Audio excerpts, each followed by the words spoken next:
To the American citizens we serve. When I took the oath of office, I swore to protect our country.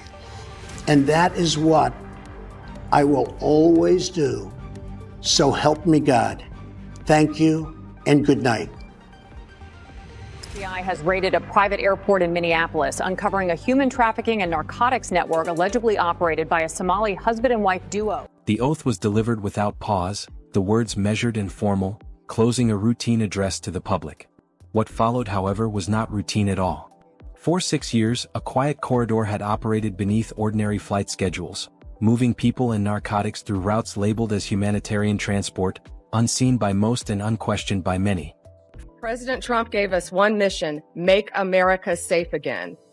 And we will not sit idly by and let these drug dealers continue to do business, run roughshod on our neighborhoods. Federal investigators would later describe it as a silent pipeline. The operation came into view in the early hours of December 30, 2025. At 3:15 a.m., the air around Liberty Cross International Airport in Minneapolis was still. No commercial departures. No public traffic. Federal vehicles moved into position without sirens, sealing access points before anyone inside could react. When agents breached the hangar doors, they did not find aircraft staged for relief missions. They found a crime scene. Inside hangar LC-47, 12 sealed shipping containers sat aligned along the interior wall. Agents cut them open one by one. Inside were children, frightened, silent, tightly packed, waiting for a charter flight scheduled to depart before dawn. There were 268 of them. The discovery reframed everything. Initial assessments confirmed that the children were not listed on any public passenger manifest. No immigration records. No accompanying guardians. No traceable documentation beyond coded labels affixed to transport logs. What appeared on paper as humanitarian movement was, in reality, human cargo. Records recovered on site pointed to a much larger structure.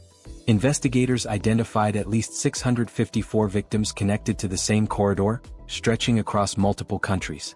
Routes originated in the United States, passed through Mexico, and continued across the Pacific to industrial regions in China. Individuals moved along that chain without names, identified only by status markers such as transit only and cleared for transfer.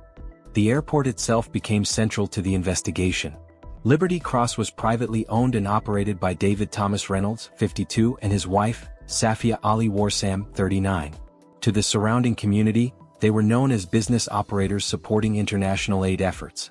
Public filings described private aviation services and humanitarian logistics. The image was polished, credible, and largely unquestioned. Behind that image, investigators alleged, was coordination with criminal networks. As agents secured the hangar, others moved through the airport's administrative offices. What they found challenged the assumption that Liberty Cross was simply a transit facility. Flight manifests detailed 6 years of private departures that did not appear in public aviation databases. Every route followed a similar pattern. Minneapolis to Tijuana. Then onward across the Pacific. Passenger names were absent. Instead, manifests used coded classifications. No return flights were scheduled. No arrival confirmations were recorded. People entered the system and then vanished from domestic records entirely. A confidential witness later confirmed what the documents suggested. A U.S. Army veteran, recovered months earlier after escaping forced labor conditions overseas, provided testimony that aligned precisely with the airport records. The route, the holding process, the promises made before departure, education, employment, safety. None of it materialized. Financial data reinforced the scope. Accounts tied directly to Reynolds and Warsam revealed offshore transfers, payments routed through shell entities, and logistics coordination spanning 3 continents. The flow of money mirrored the movement of flights, clearing before departures and settling after deliveries were confirmed. Investigators described the system as deliberately constructed. It was not chaotic. It was procedural. Each step was documented, timed, and designed to withstand surface-level review. The operation relied on legitimacy rather than secrecy, using official language and professional documentation to reduce scrutiny. As federal analysts reconstructed timelines, the scale continued to grow. Each month, 3 to 5 charter flights departed under special clearance codes. Cargo areas were sealed prior to inspection.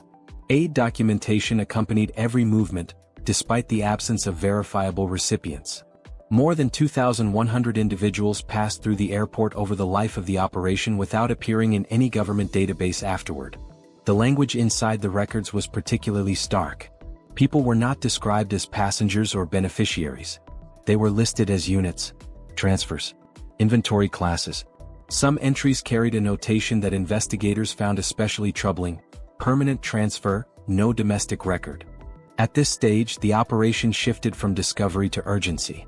2 locations connected to the same corridor remained active: a cartel-controlled airstrip near Tijuana, and an industrial compound in Guangdong Province, China. Intelligence indicated that hostages were still being held at both sites. Movement logs showed their status had changed to final transfer. Analysts warned that once those transfers occurred, recovery would likely be impossible. Jurisdiction would be lost. Records would end. The pipeline would close behind them.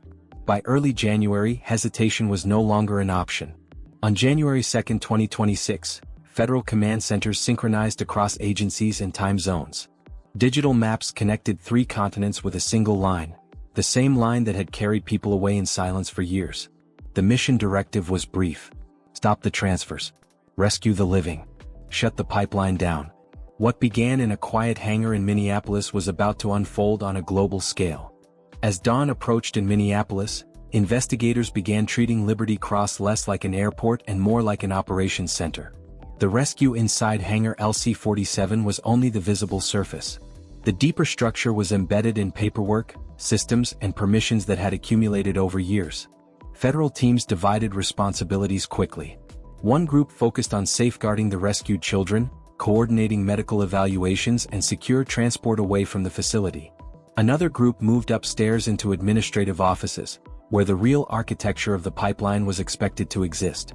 What they found there confirmed that the airport's public image had been carefully constructed. Flight planning rooms contained no standard airline scheduling software.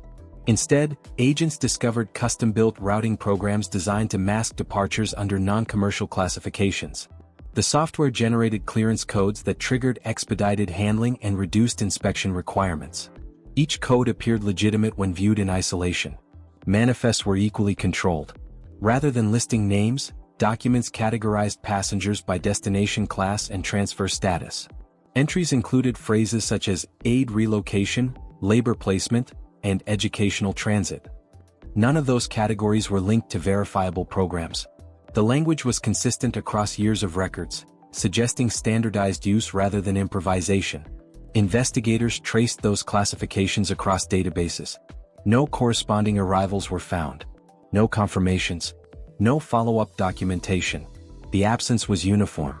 People entered the system and then effectively disappeared.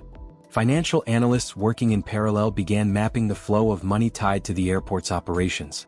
Payments labeled as charter fees and logistics costs moved through multiple shell entities before settling in offshore accounts.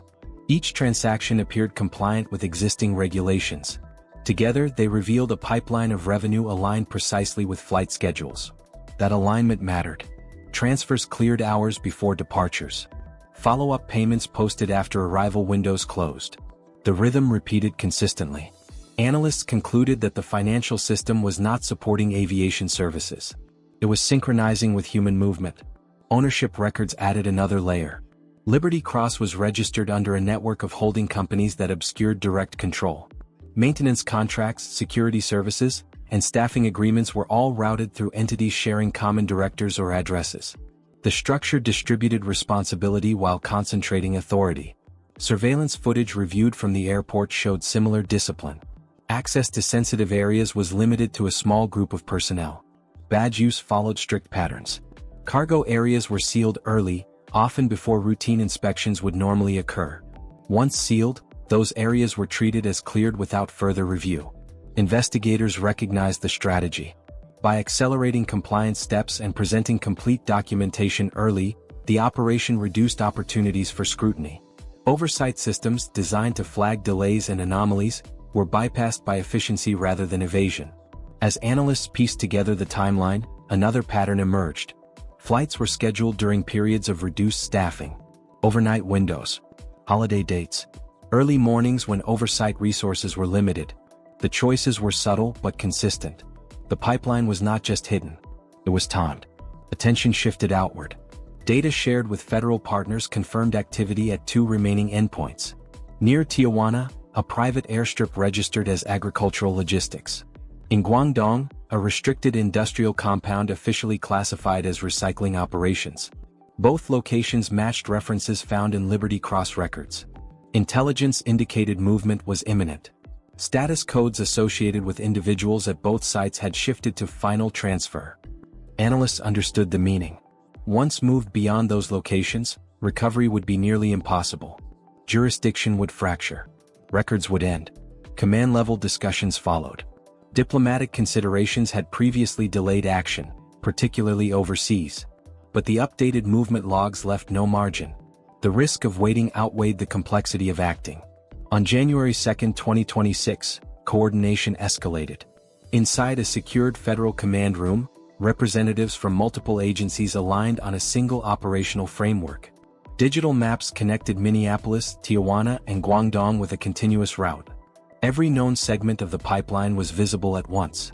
The directive was concise. Simultaneous action. No staggered engagement. No partial disruption. The objective was to collapse the corridor in one coordinated window.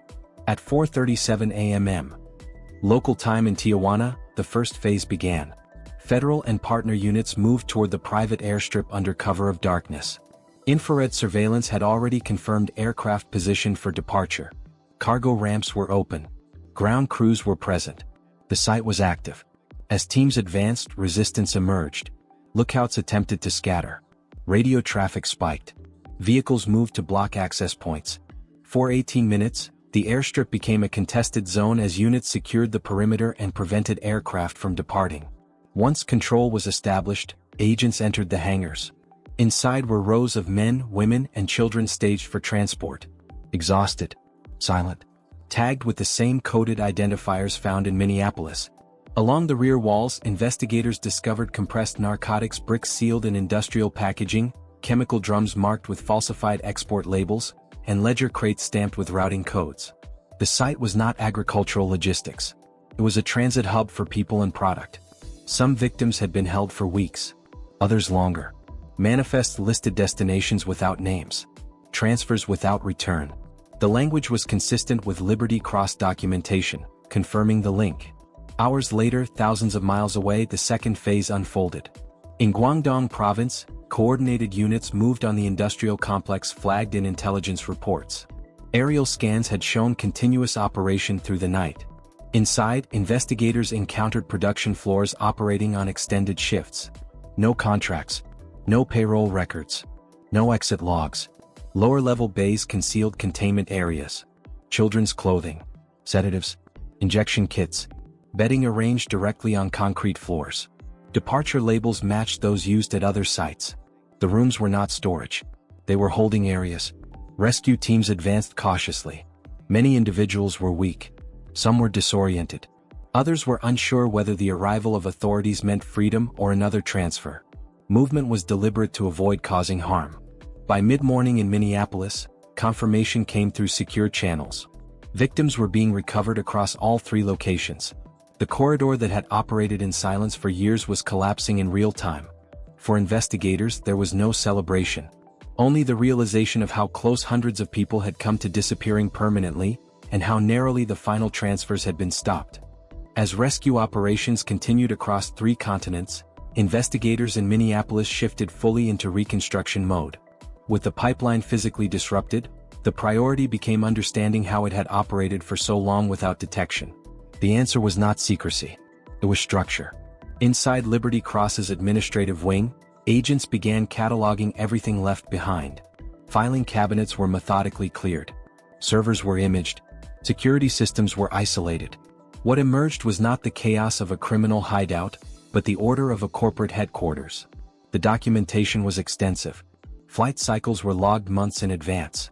Staffing rosters outlined shift coverage aligned with departure windows. Clearance approvals were filed early, often days before flights occurred, creating the appearance of compliance rather than urgency. The system was built to look boring, predictable, routine. Investigators noted how carefully language was used. Nowhere in the files were people described as passengers or victims. They were units. transfers, inventory classes. Each designation removed human context and replaced it with process. Analysts later described this as intentional dehumanization through administration. That approach extended to tracking. A second layer of records ran parallel to official manifests. These internal logs carried more detail: movement status, holding duration, transfer readiness. One column appeared repeatedly beside certain entries: unreturned. No explanation followed, just the designation. As analysts cross-referenced those internal logs with government databases, a chilling pattern emerged. Hundreds of names simply stopped appearing after specific departure dates. No immigration entry. No asylum filing. No employment record. Not relocated. Not deported. Erased. The scale forced investigators to reassess earlier assumptions. This was not a single trafficking route exploiting a loophole. It was infrastructure. Budgets were planned annually. Vendor contracts were renewed. Succession notes outlined operational continuity in case of leadership disruption. The system had been designed to survive scrutiny. Financial records confirmed that assessment. Offshore accounts funneled money through aviation firms, logistics fronts, and private security contractors. Payments were staggered and categorized to mirror legitimate expenses. Audits appeared clean because they were never meant to reveal the whole picture, only isolated fragments. Minneapolis played a specific role. Internal correspondents described it as the clean corridor. Fewer relatives nearby. Limited advocacy follow-up. Minimal local inquiry. The airport's private status placed it between regulatory frameworks, where responsibility was diffuse and oversight assumed. That assumption proved critical. Private aviation cargo screening focused on contraband, not people concealed behind paperwork. Humanitarian transport waivers were expedited to avoid delaying aid. International departures received less domestic database scrutiny than arrivals. Each rule made sense in isolation. Together they formed a blind spot. As federal teams continued reviewing the records, one discovery stood out. Hidden behind a decorative wall panel, agents located a reinforced vault door wired into an independent security circuit. The design made clear that whatever lay inside was never intended to be seen casually. The vault was opened at 9:42 a.m. Inside were 9 encrypted hard drives, dozens of sealed financial binders, and metal cases filled with passports, identity fragments, and altered documents. Red-tagged folders labeled LC Pipeline lined one shelf from end to end. The contents were exhaustive. Each binder documented transfers in procedural language, staging timelines, clearance confirmations, delivery acknowledgments. There were no photographs, no names, only movement. The absence of human reference was total. One file category drew immediate attention. Entries marked permanent transfer carried an additional note: no domestic record. Cross-referencing showed these individuals never appeared again in any U.S. linked system. For investigators, it confirmed what they had feared. The pipeline did not merely transport people. It removed them. The vault also contained a visual layout: surveillance stills, route maps, payment confirmations. At the center of the wall display was a photograph of a public official crossed out in red marker. Below it, a handwritten note read, "Risk contact with investigators. Status resolved." Analysts interpreted it not as threat, but as internal accounting. Exposure assessed. Mitigation completed. Financial statements tied the entire operation together. Shell aviation firms. Logistics fronts. Cargo vendors across 3 continents. All traced back to the same financial spine. Minneapolis was identified repeatedly as the most stable launch point. Low scrutiny, predictable approvals, minimal inquiry. Another box contained humanitarian relief forms. The logos were real. The language was reassuring. Families overseas had been told their children were being sent to education programs or work training. Dates were recycled. Signatures repeated. None of the programs existed. As the review continued, the emotional weight of the case became impossible to separate from the data. Across Minneapolis, Tijuana, and Guangdong, joint teams documented every person recovered from the network.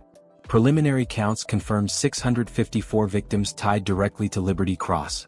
That number included the 268 children found in the Minneapolis hangar and hundreds more rescued overseas. But the records also made clear what could not be recovered. Large portions of earlier transfers were unaccounted for. Some individuals had resurfaced in distant regions. Others had vanished entirely. The column marked unreturned appeared again and again. Medical assessments deepened the impact. Doctors reported severe malnutrition, untreated injuries, prolonged sleep deprivation, and acute anxiety. Some children did not cry or speak. They clung silently to the nearest adult, unsure whether safety was permanent or temporary. For investigators, the most difficult question was not how many had been saved. It was how many had never come back. Cross-border coordination confirmed that many families overseas had believed their loved ones were already living safely in the United States.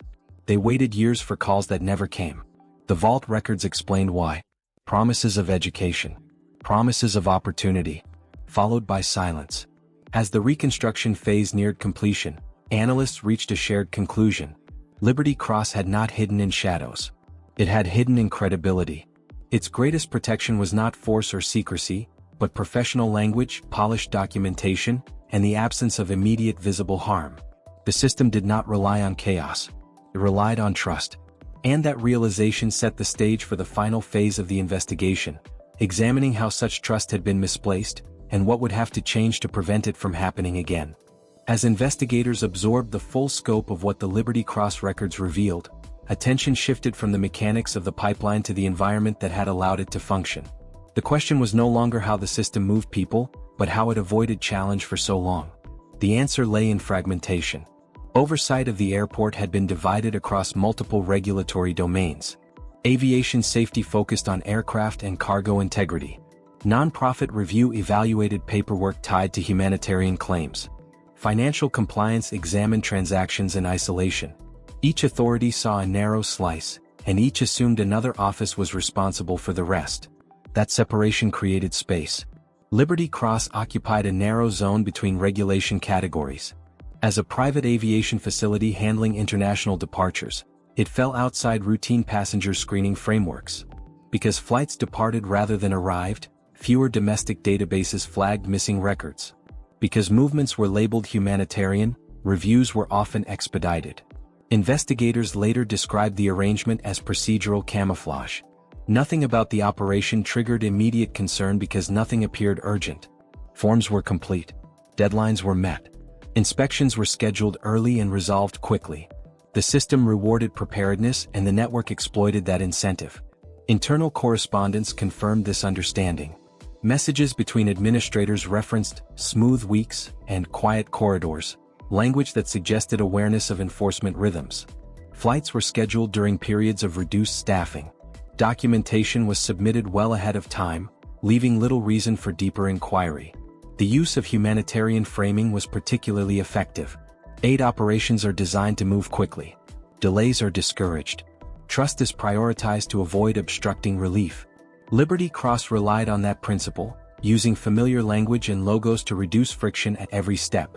Families overseas were reassured. Agencies expedited review. Questions dissolved into routine.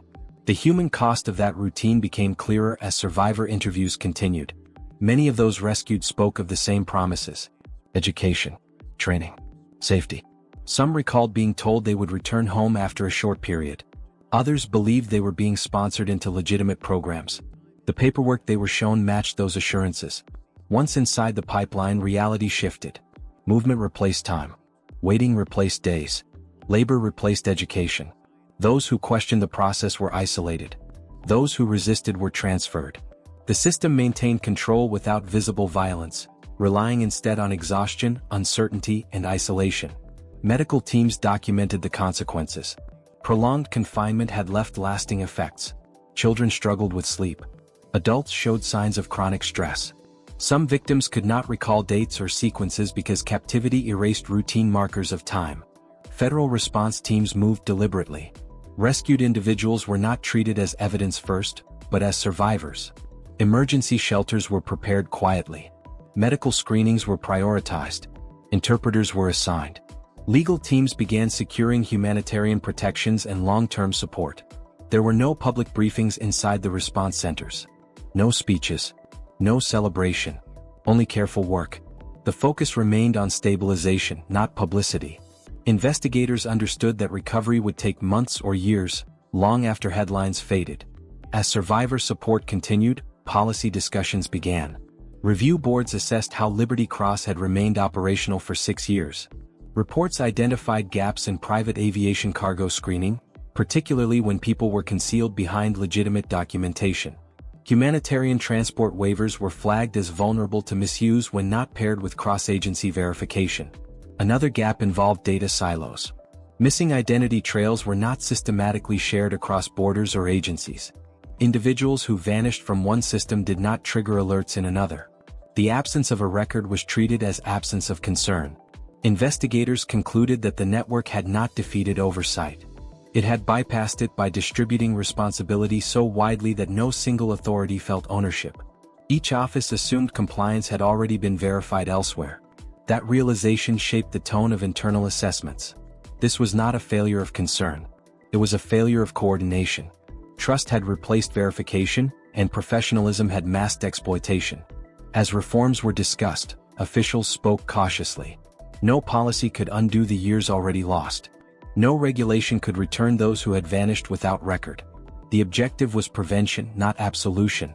By the end of this phase, the narrative of the case had shifted. Liberty Cross was no longer viewed solely as a criminal enterprise. It had become a case study in how systems built on trust can be manipulated when accountability is diffuse. The final stage would not focus on arrests or seizures. It would focus on the lesson left behind, what the case revealed about oversight, responsibility, and the quiet spaces where harm can persist when no one believes they need to look.